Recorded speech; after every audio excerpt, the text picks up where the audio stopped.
یہ 20ویں صدی کے آغاز کے وقت جسے ہم پورا کہتے ہیں مڈل ایسٹ، بلکہ صرف مڈل ایسٹ نہیں، پورا شمالی افریقہ سلطنت عثمانیہ کا حصہ تھا، خلافت عثمانیہ۔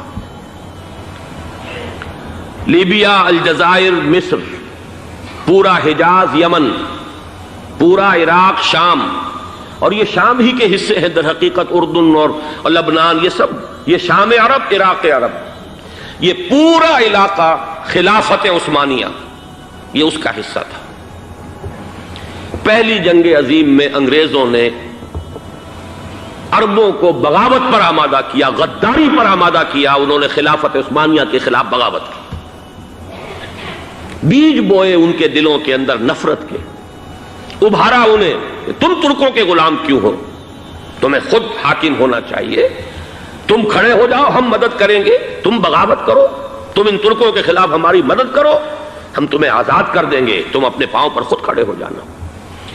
یہ بہت ہی ہمارے لیے دردناک المیہ ہے اس پہلی جنگ عظیم کا۔ کرنل لارنس جیسا شخص، برطانوی استعمار، اور اس کے نتیجے میں عربوں نے بغاوت کی۔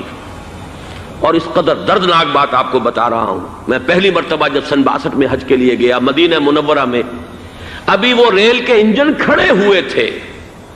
یہ ترکی کے زمانے میں، سلطنت عثمانیہ کے زمانے میں بغداد سے مدینے تک ریلوے لائن تھی۔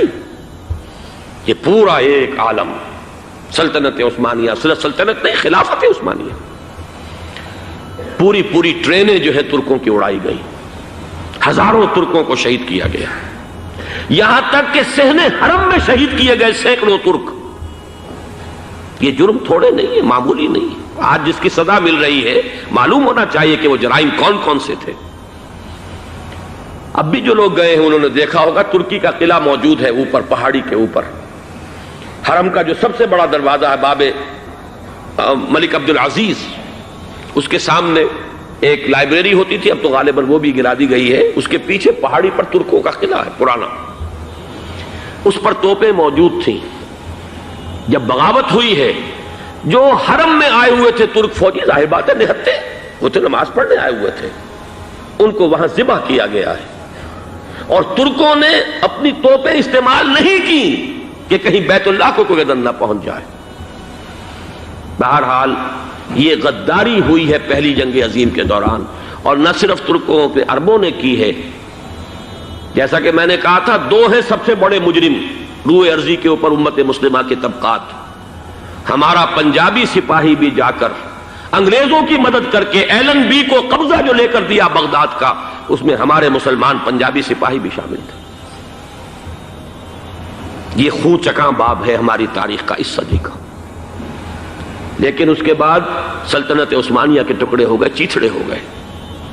ایک انگریز نے لکھا ہے یہ جملہ، زہر میں بجھا ہوا جملہ، کہ تاریخ میں یہ بات ثبت ہو جائے گی کہ ایک انگریز نے اس سلطنت کے ٹکڑے کر دیے کہ جو عمر فاروق نے قائم کی تھی رضی اللہ تعالیٰ عنہ۔ یہ پورا عالم، یہ تمام علاقہ کس نے فتح کیا تھا؟